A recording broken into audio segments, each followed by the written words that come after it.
Okay, so I don't have a script, so this video might be a rambler and a little all over the place. When love comes in. What's up, everyone? I'm Brooke Tyler, and welcome to my channel. So I figured I'd start this out with a simple introduction. Like I already said, I'm Brooke Tyler. I'm 31, going on 32 here in a few months, and I just work in corporate America. That's pretty much the gist of it. I'm very boring. I'm trying not to be boring anymore. But I thought I would make a channel just talking about the books I love, the books I'm currently reading, and then a little bit about writing because I am an aspiring writer trying to get out of that 9 to 5. So that might sprinkle on here too. And I draw a little bit. So I kind of want to beef up that hobby because it's something I've been doing for years. And I thought, why not just track that progress? I'm more of a doodler than anything, but I'll show you that later. So, like I said, this channel is about 3 things: books, my writing, and art. I know my banner says living, and I am living, so that one's already checked off because I don't know how much of a actual vlog will be in this. So we'll see where that goes. But anyway, I thought I would just start with books because that's the best way sometimes to get to know someone, to see what books they like, what books they're currently reading. So why not start there? Just heads up, I'm going to try not to spoil the endings, but I am going to talk about the books I'm showing. So the last book I read and finished is Lucky Day by Chuck Tingle. It is a horror novel. I did some research. He's kind of a horror writer that has a lot of R's. And I usually don't read horror. I don't know. I'm not for the spooky. I keep things Scooby-Doo on this side of things. But if a premise is interesting enough, I'll just pick it up. That's kind of how I pick up a lot of my books. I'll just read the book jacket. And if I'm like, oh, I want to see where that goes, then I'll just pick it up and buy it. Now, whether I like it, that's the thing with books. You're just rolling the dice. But this one had an interesting premise. I'm not sure if you guys have heard of this book. It's basically about one day there was an extremely unlucky event and a ton of people died, going into the millions. But yes, that's basically what this is about. It's set 4 years after, I believe it's 4 years. Yeah, 4 years after an extremely unlucky event occurred, and they're trying to figure out how that happened. Millions of people died in ways no one could really explain, but the world has accepted that luck is now real. So we follow our main character, Vera, who is a statistician. So she's helping figure out the mystery. So I really enjoyed this book. I thought the first Final Destination-esque event was the most compelling. It was very vivid. The descriptions were great. I was sucked right in. I can be a little dramatic, so there were parts where I was like closing my eyes and I'm reading a book. But that's how descriptive and impactful it was on the main character. So the first event I really liked. I really liked Vera. I wasn't really into her building connection with her investigative partner, but I really liked her as a protagonist. I will say, as the book progressed, there's a second event that's not as compelling as the first one, which, what can you do? There was a decision near the end of the book where I was so angry. I was so angry at the choice they were trying to show us that the antagonist was going to make. I think it was about maybe 20-30 pages from the end, and I was like, am I really going to DNF this book because she is infuriating me with this conversation she's having right at the end of the novel? And I was like, just finish it, just push through it. And then the last 10 pages, 15 pages, literally 5 pages after that really irritating event for me, it jumped right back up. The last 20 pages of this book is my favorite. Just the sequence of events, her last choice, which was such a good accumulation of how she's felt through this entire novel, the question of does anything matter that's been plaguing her through the novel, and how she's dealt with that question, or her version, or her current truth or answer to that question, how that all builds to the last 10 pages and the choice she makes, along with a specific line of dialogue. I loved it. I loved the end of this book. Chuck Tingle, Lucky Day was if I had to put a star on it, I don't really rate books. I just, if I really love it, I'm going to go back and reread parts of it. I would give this like a 4 for me, because I've gone back and I've reread the ending. I've reread certain parts near the beginning. Lucky Day was such a good book. This was my last read that I finished. So now let's go to the last thing I've read and didn't finish. That would be The God of the Woods by Liz Moore. As you can see, she's thick. I don't mind a thick book, but as you can also see from my Pokemon bookmark, it's just bulk, so I don't mind using bulk cards for bookmarks. I stopped halfway. I think I got, let me see, to page 286. There's about 500, a little over 500 pages in here. It's a mystery about, it's kind of a dual timeline set in 1975, where Barbara goes missing on her family-owned camp. It's like they do a camp every year. She goes to the camp this year, and they wake up one day and she's not in her bunk. So that's the first kind of timeline we're following. The second timeline is years before, with her little brother Bear, who goes missing. So we're doing kind of both of these investigations at the same time. And no fault to Liz, I have a love-hate relationship with mysteries. It's either I just really want to know what happens, or they don't grip me. It has nothing to do with my ability to solve the mystery before the end. I am not Sherlock.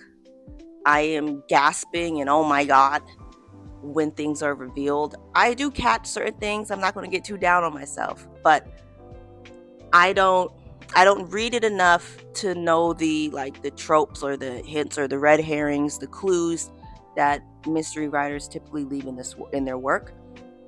But The God of the Woods, unfortunately for me, so slow, and it's just so boring for me.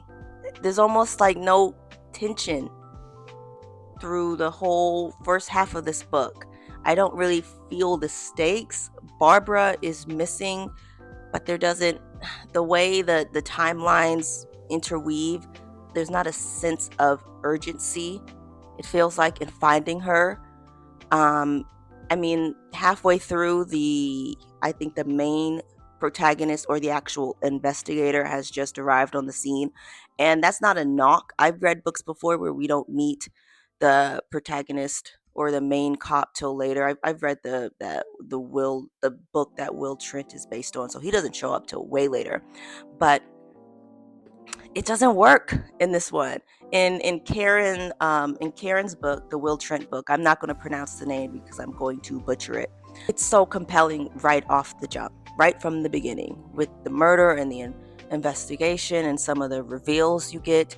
It kind of keeps you flipping. This just, it slowed down at every turn.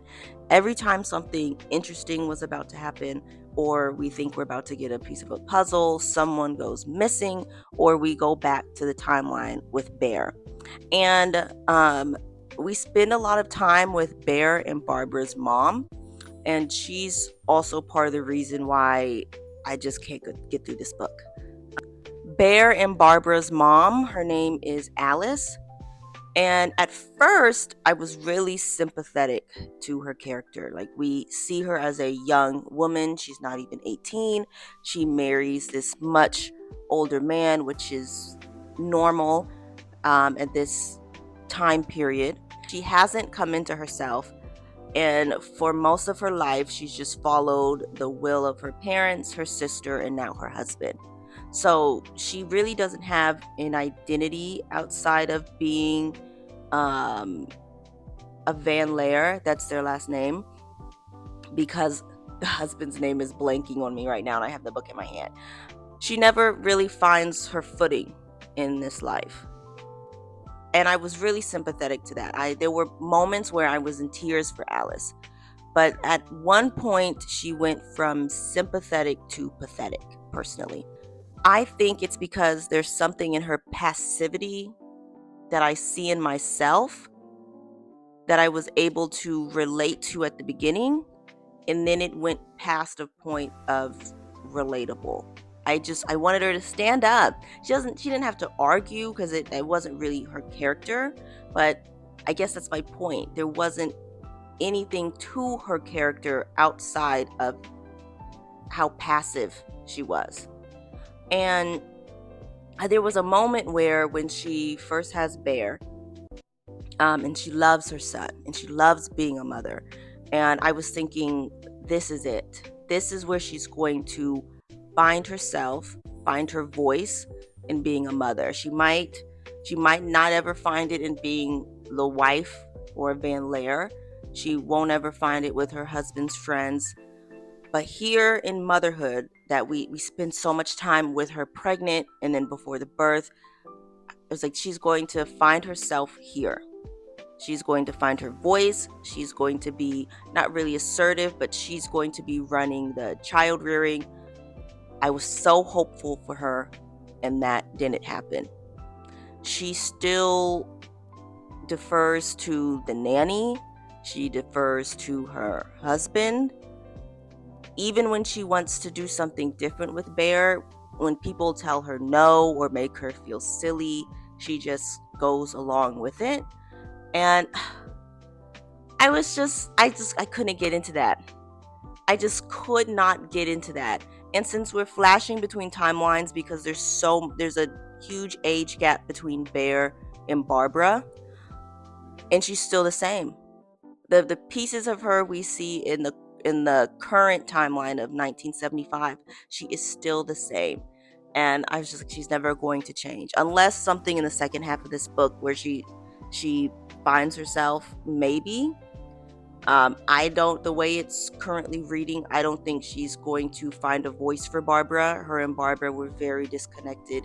She was unconsciously comparing her to Bear because she can't move on from the loss of Bear because it's pretty clear that Bear is dead. Barbara, this is part of my frustration with the mystery here.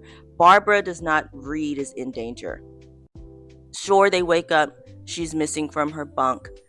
They're trying to spin some story of another character who just escaped from jail. I don't feel like she's in any sense of danger. I just, the way it's written, she's alive and thriving to me. That's what I'm getting. I think she ran away. They keep mentioning a boyfriend. Maybe she went with the boyfriend. I feel like the boyfriend, though, angle is like a misdirect for you to think she's been in contact with the guy who broke out of jail, who they've accused for Bear's disappearance and possible murder. I saw that misdirect coming. I just think she's alive. So the mystery there just isn't compelling enough for me to want to finish it right now. Maybe I'll go back to it since I've spent so much since I got to the halfway mark, and maybe things will pick up now that the investigator's on the scene, a woman in a male-dominated field in this smaller town. They're already talking to her like she doesn't have any authority, but she's picked up on a few clues and a few personal connections that have already helped with the investigation. So this is a maybe. Maybe I'll come back to it. So those were my two last reads. So this one, Lucky Day, I finished. I would highly recommend. The opening event, if you're squeamish, it's descriptive enough that I feel like I can say that if you're squeamish, you might want to beware. I was able to get through it because I'm more visual. Reading things don't really scare me, but if this had a movie, I'm definitely like watching with my eyes closed or in streaming. But really like this book, 4 out of 5 for me. I go back and reread bits of it all the time. Last thing I read that I didn't finish, The God of the Woods, a mystery about the disappearance of Barbara Van Leer. It was slow for me. I couldn't get into some of the characters. I dipped before I could get into who I assume is the main protagonist, the cop, but Alice wasn't compelling to me, and we sit in her POV for a long time. Neither were some of the camp counselors who we sit with, or Alice's or Barbara's bunkmate. So there just wasn't anybody for me to grasp onto, to care about where this book goes. But this was the last book I read and didn't finish. So let's move on to what I'm currently reading. I picked up the Buffalo Hunter Hunter about a week ago. I just haven't had time to really start on it. I've read 2 pages, but my work has calmed down. That's the rub with working a 9 to 5. But my work has calmed down that I can finally like pick this up throughout the day or after work and kind of read it on my lunch and before I go to the gym and things like that. But the Buffalo Hunter Hunter by Stephen Graham Jones, it is, from my understanding, it is a vampire book set in the Old West. So that's all I'm going to say, because I really don't know anything more about it from the dust, outside of what's on the dust jacket. And I'm excited to jump into it. So yeah, this will probably be the first like book focused video I do since it's my current read. So yeah, pick this up, excited to read it. I was probably influenced on TikTok or YouTube at some point. I feel like I've seen this cover before, but that's the thing. They're influencing me. Now, let's get into some of my favorites that are on my shelf. It's not technically a shelf, it's a cabinet below the TV. I'm planning to get a shelf, but I'm one of those people, my books are everywhere. They're on the steps, they're on my dresser, they're on the fireplace. I need to get organized. Maybe I'll do that in this channel. We'll see. I don't know. But the first book I wanted to pull off my shelf that I love, His Majesty's Dragon by Naomi Novik. I freaking love this book. I picked this up, gosh, I was in college. Either it was a freshman or right before college. It was around that time. I picked this book up. I like the premise of dragons being written in our history, especially the Napoleon War. And I couldn't put it down. I think this might be my first copy. There was a period of time I bought this book and then I lost it. So I bought a second copy and then I found it again. But I don't know which one this is. I want to say it's the first book due to the yellowing on the pages, but who knows. I flew through the first, I want to say 4 or 5 novels in this series. I stopped, I think, at book 6 because there was a trope that I don't like. I have no tolerance for memory amnesia tropes. I just don't. I think they're a cheap way to sort of reset a relationship and then to try to kind of show us how much the character, the amnesia is affecting has changed, which we've seen them change, especially over the course of like 4 or 5 books. I don't need to see him recycled back to who he was and the other party really sad and down about how the amnesia character is treating them.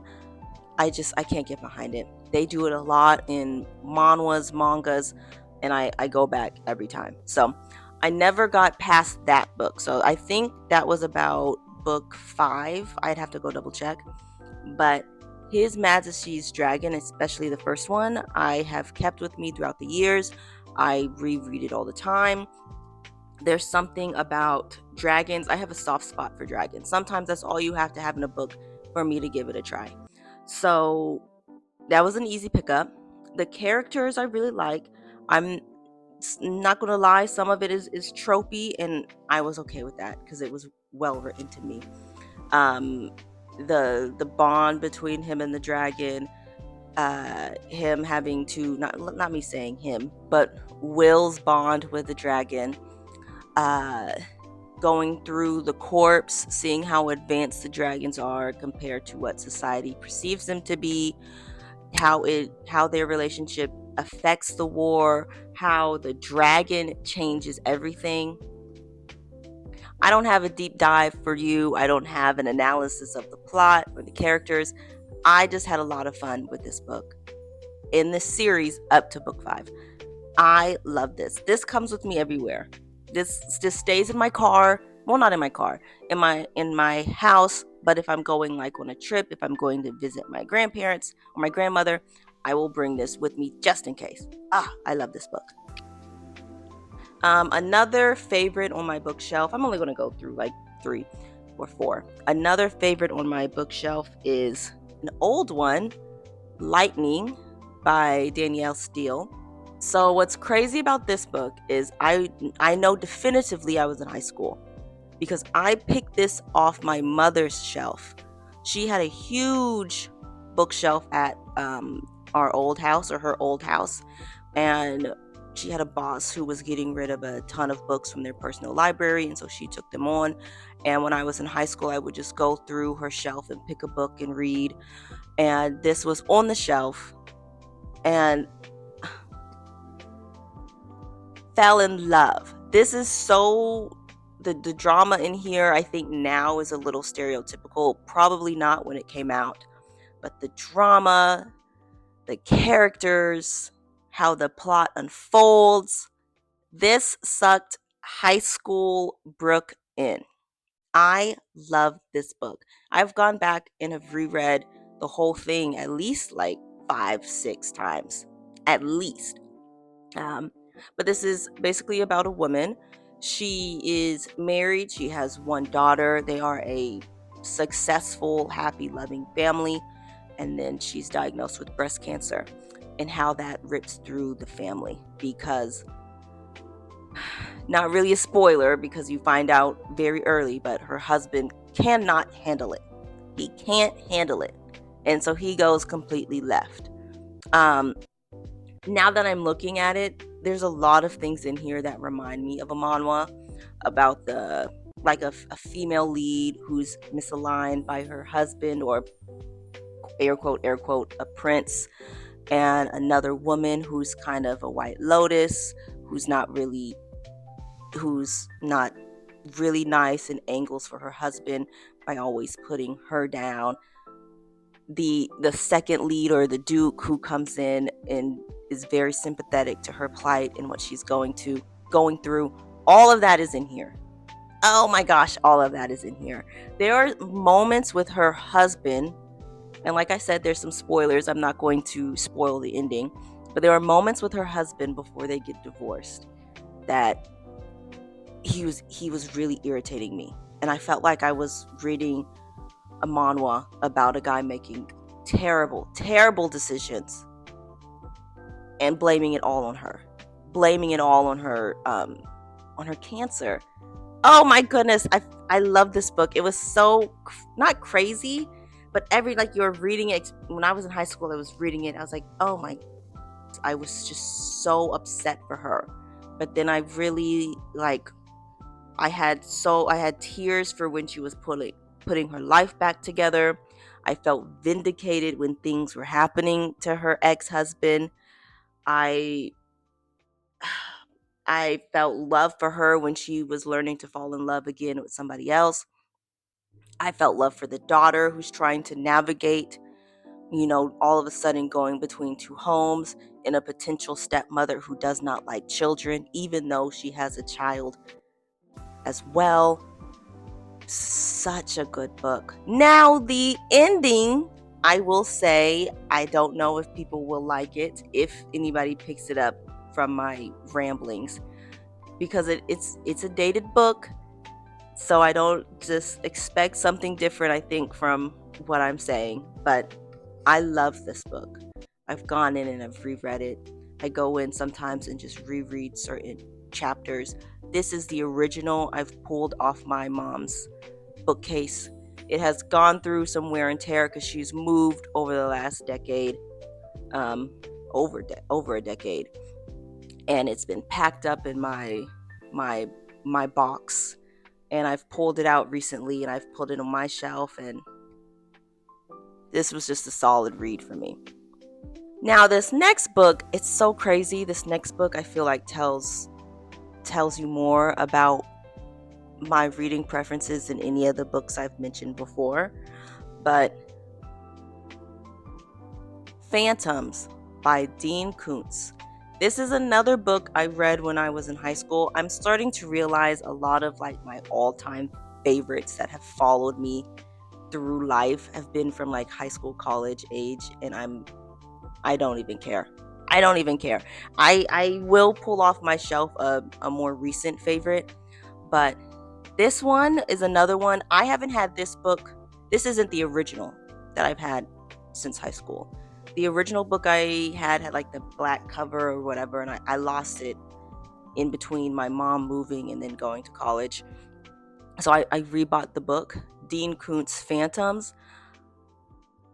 It hit everything I like about a monster book. I personally love a monster dinosaur alien type of romp, if that makes sense, through a novel. This one wasn't particularly scary, but had everything I love in like a cheesy monster novel.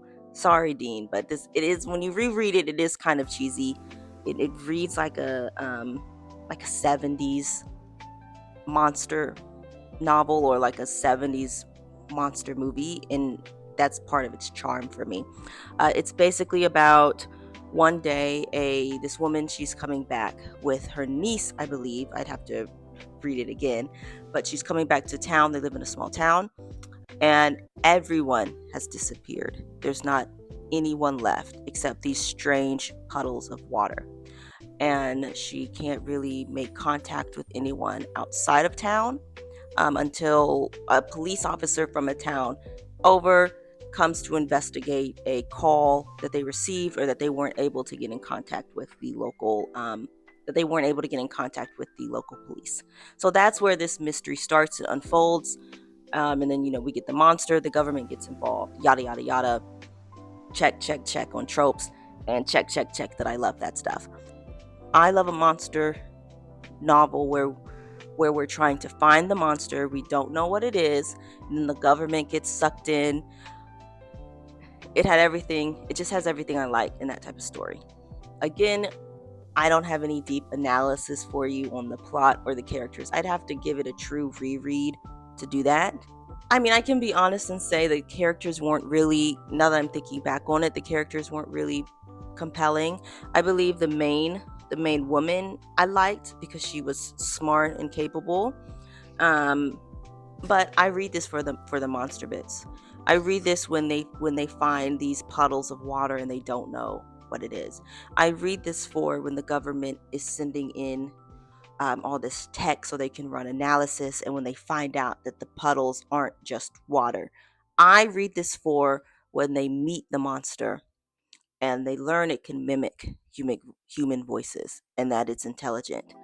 I read this for the monster's connection through history that they unfold through this novel. That's what I read this book for. It hits everything again. I might be on repeat through this video, but it hits everything I like. So those three books are my oldest favorites on my shelf. His Majesty's Dragon, Lightning, and Phantoms. These, I think, could kind of tell you a lot about what I enjoy in a book, I guess, if you've read them or if you want to read them. Out of the three, if I were to suggest any, I would suggest Lightning. I don't know, just the drama in that is so good. But a more current read, like within like the last, I want to say 3 years. That's a favorite that I go back to all the time, is Freshwater by Akwaeke Emezi. I read this book in one sitting on a flight from Atlanta to Salt Lake. And I cried my eyes out about this book. This is more of a literary work of fiction. Well, it is a literary work of fiction. And I'm drawn to that genre too. I just find the human element of literary fiction compelling. That's the word of the day in this video. Compelling. But how do you even explain Freshwater? Let me just read the back. Freshwater tells the story of Ada, an unusual child who is a source of deep concern in her southern Nigerian family. Young Ada is troubled, prone to violent fits. Born with one foot on the other side, she begins to develop separate selves within herself as she grows into adulthood. When she travels to America for college, a traumatic event on campus crystallizes the selves into something powerful and potentially dangerous, making Ada fade into the background of her own mind as these alters, now protective, move into control. Tears, sobbing on a Delta flight from Atlanta to Salt Lake. Sobbing. Finished it. I think that was like a 3 or 4 hour flight. Consumed this book. So one thing, and this is just my opinion, I don't know if anyone who's read this book shares the same thought, but I personally, because let me say this, part of the novel deals with Ada's other selves as being like a god, like she's a god in human flesh, which is why she has some of these altered selves, and she has certain selves that are overprotective and some that just want to push her fully into her godhood. I personally feel like you could argue that she's not a god, that she's projecting that reality onto herself as a way to cope with the traumatic events that have happened through her life. And that belief crystallized as you near the end of the book. I just love that it could go either way. I think the intent is that it doesn't, is that she is a god in human flesh. And that's why her mind is fractured and these events don't help. But for me, I like to think of this as a commentary on a broken psyche, or what pain and trauma can do to a young mind, and how a child can twist themselves, or how a child with a powerful mind, or how powerful the mind of a child is, that they can warp their own sense of self to protect themselves from what has happened. So that's what I got out of this book. I read it with different eyes than I think it was intended, but that's what I love about literary fiction, that anyone can read them and kind of, even though there is a clear story, if you sit on it and kind of see where you are, where it affects you, or where it's taking you, that you can come out with a different interpretation. So yeah, I took this as a book on the power of the human mind, the power of a child's mind and a child's imagination, or the child's want to warp the world around them. But tears on the plane. I love this book, Freshwater by Akwaeke Emezi. That was a more current read, since all my other ones are over a decade old. I think that's all I have for the books I wanted to show off. I do have Yellowface sitting here by R.F. Kuang. Ironically, I don't have the cover. I have a thing with hardcover books where I take the book jackets off, and unfortunately, sometimes they get lost in the sauce. I have no idea where the cover for this book is. It hasn't happened to the Buffalo Hunter yet, but the book jacket is coming off. So I don't know. I don't know. I do that with hardcover books. I take them off to protect the book jacket, and then I can't ever find the book jacket. So But yeah, R.F. Kuang, that was also on one of my recent reads. I liked the book. Um, I was into the story she was telling. I actually thought this is an interesting take. Maybe not. I haven't watched many people talk about this book. Um, I thought it was interesting how the main character, she's partly a narcissist in my opinion. That probably is a common opinion, but how the narcissist is always able to spin. And I kind of love that she was always able to spin the situation into her favor. Even when like the first hints of plagiarizing came up, she spun it. The second one not so much, but the final or the climax of this book, in the way that she was thinking how she could spin it at the end, I was like, you've gotta respect it. The narcissist mind is always working. And I was almost more interested to see where that final spin would go. Like how she would morph that damning camera that damning camera footage into her favor. I found the main character to be to be very similar to Athena. They were kind of the same side of the coin for me, because Athena, from what we know of her through the main character, was also a plagiarist, or she also took on other people's stories and made them her own without giving fair credit. Or that's what we're getting from our main character's POV. So I found it interesting that they were one and the same. But yeah, so I enjoyed the book. I actually, even though I didn't like the main character, I just found her in her antics interesting. I was always sitting there like, how is she going to spin this? Or how long is she going to hold off? Or when is she going to write something original? Because I think the act of that first theft bound her creativity in a sense to Athena. And then she couldn't produce anything without her. But that's what she mentally put herself there.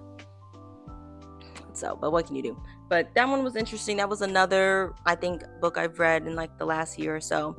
But yeah, that's the book section.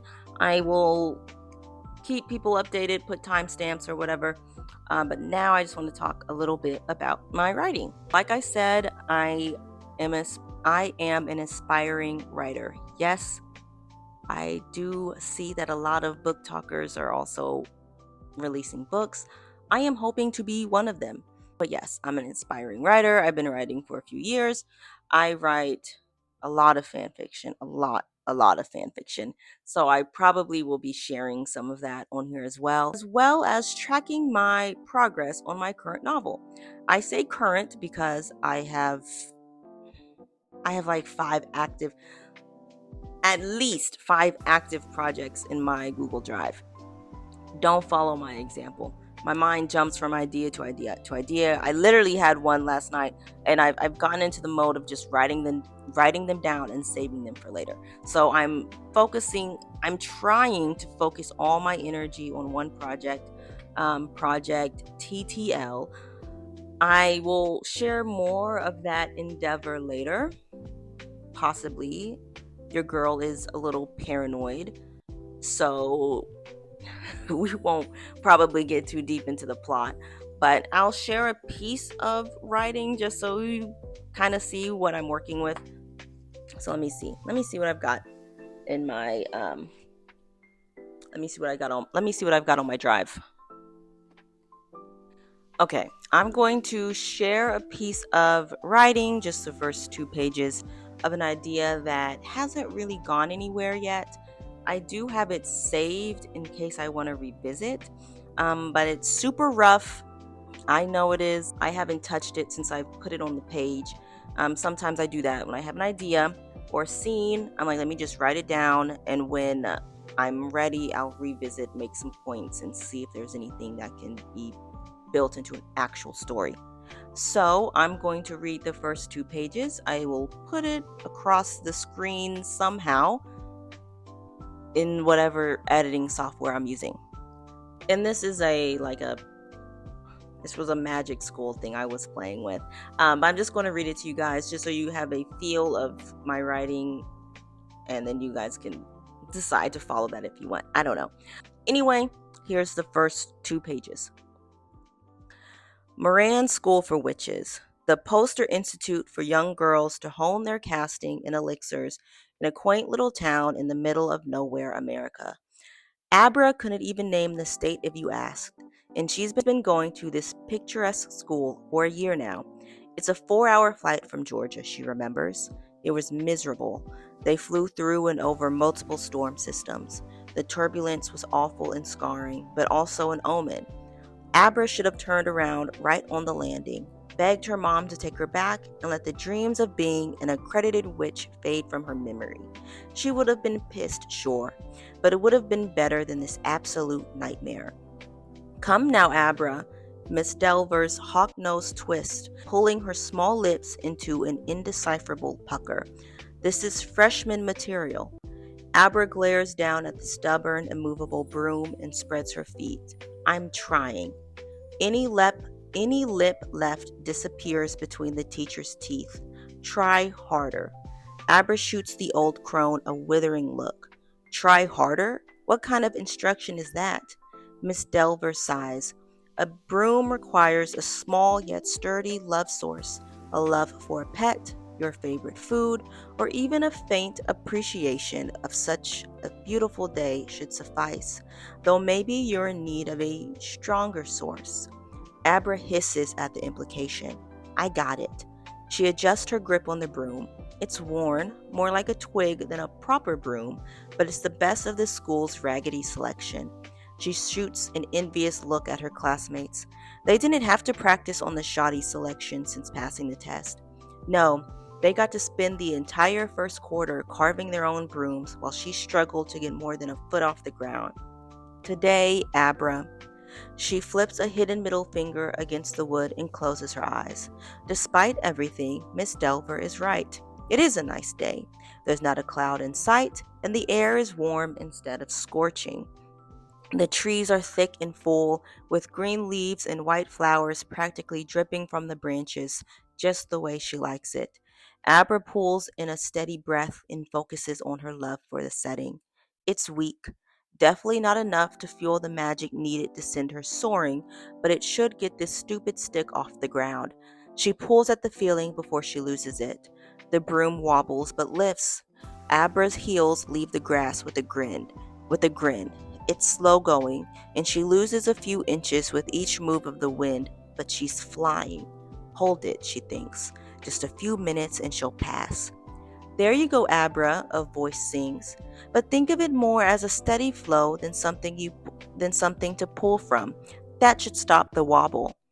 The broom drops instantly, love cutting from the magic like an off switch at the pitch of that annoying voice. Abra, Miss Delver sighs. She distracted me. Witches don't get distracted, Miss Delver scowls. Besides, Ophelia is right. A steady flow of emotion will offer better support and consistency to the magic. Pulling, however, speaks of a weak source and will get you inconsistent results as your wobble so accurately demonstrated. She's speaking to the class now as if Abra is no longer worth her time. Take note from Ophelia. Love is not something you pull, ladies, she continues. It should be overflowing, a river you can undam when you must. Miss Delver's eyes cut back to Abra, and her face pulls into an ugly, no-lipped frown. As for you, Abra, I'm afraid this is another failure. Take the lap, please. And that is the first 2 pages of my basically magical mean girls. That's how I have it written in my drive. But that should kind of give you a sense of my writing. It is unedited, so be nice. But yeah, I will be using the writing section of this blog to focus on my novel. So more details of that as I go, as I loosen my paranoid grip on any information, because I don't want anybody to steal a good idea, but that's just the voice in the back of my head. But yeah, that's the writing section of my intro video, and you'll see more as I work on my novel. And last but not least, let's talk about art. Okay, so the art section of this super long introduction, Was inspired by one idea of an oil painting I had about a week ago, and it has not left me. I wrote it down in my notes, but it's something I really, really want to be able to paint one day. One day. So I'm going to work on my drawing and painting skills. And I thought, since I'm already starting a channel for reading and writing, why not just tack on art there and track the progress? I think it would be cool if, because I think it would be cool, and I'm under no illusions that this part of my journey is going to take years, because it takes a long time to get good at oil painting. But I think it would be cool that when I finally do paint, the idea that sparked this part of the channel, to look back on the years it took me to get there. So I'm just going to show you a few of my drawings, because I I am a dabbler, a scribbler, I'd say. I haven't drawn anything recently just because of that pesky 9 to 5, but I found some of my old sketchbooks, and I'll just show off what I've been doing. And just a note, it's nothing like the oil painting I have in mind. Like I have a lot of work to do, but I'll just show you a few sketches and then kind of call it a day. I think this was one of the oldest sketchbooks I found. Like, this one is another one from college. This has been a real blast from the past type of video for me. Let me see what I have in here. Let me move my kind of janky mic stand. Oh man, yeah, this was back when I was really getting into markers, or trying to get into markers. I have that one. Let me flip for this big one. That's the big one. Just drawing stuff in here. Ugh. I wish I dated this to see, like, for real how old. But I was trying to do like full drawings instead of kind of like the scribbles or sketching I usually do. Like, this is like the type of sketching I do. They're always a little half unfinished, but I like the idea behind them. Oh man, I actually think this is from when I tried to, like, for real go to the zoo. I think I went to the Atlanta Zoo and tried to do some animal sketching. The zoo is free, so it was a good resource. But yeah, that's that one. I have a more recent.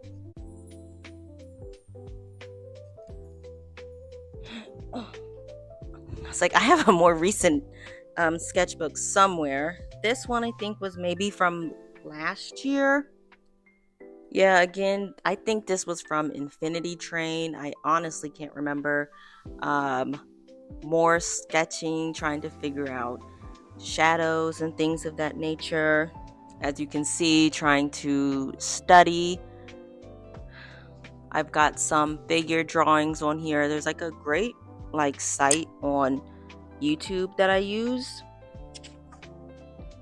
I'll kind of post a screenshot, but they have kind of hours of figure drawing that you can kind of set to timers and sketch. That's what I was doing for a long period. Oh man, just sketching, just anything in this sketchbook. Hands, which are the bane of my existence. If you let my sister tell it, it's all I draw. I just feel like they're never good, so I'm always trying to correct them. Yeah, just drawing whatever, I guess. But yeah, these are actually, like, now that I'm looking back on them, they're not as bad as I thought in the moment. I have to stop being so hard on myself. Or I think a lot of artists have to stop being so hard on themselves. Because I'm looking back at a lot of this old art, and there's something there. You know, there's some energy. The line work is still a little sketchy, but they don't suck like how I thought they did back then. This, I'm trying to remember why I was really drawing Invader Zim a lot.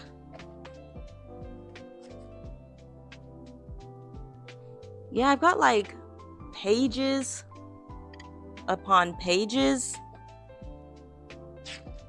of Zim. Yeah, I actually think this is my favorite Zim page.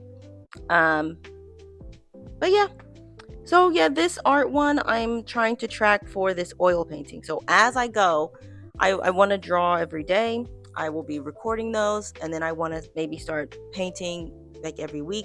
I went and got ridiculous on Amazon and bought a whole bunch of cheap oil paints, but I have them, and I kind of just want to start scribbling on that. I have tried, oh, this is when I was doing all my skull studies or trying to study skulls, trying to get those head proportions. That's going to be a big thing in this idea I have.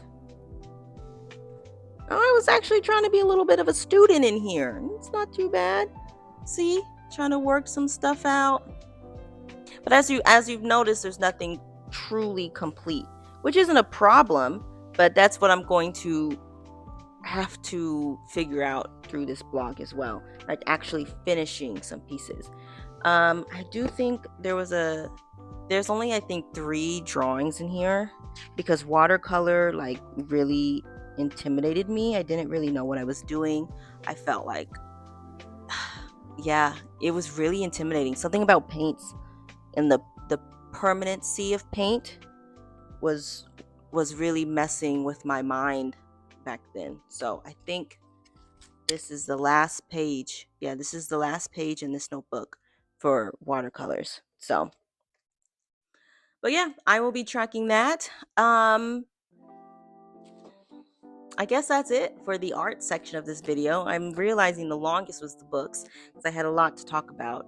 My writing, like I said, my writing and art. This page is the accountability buddy.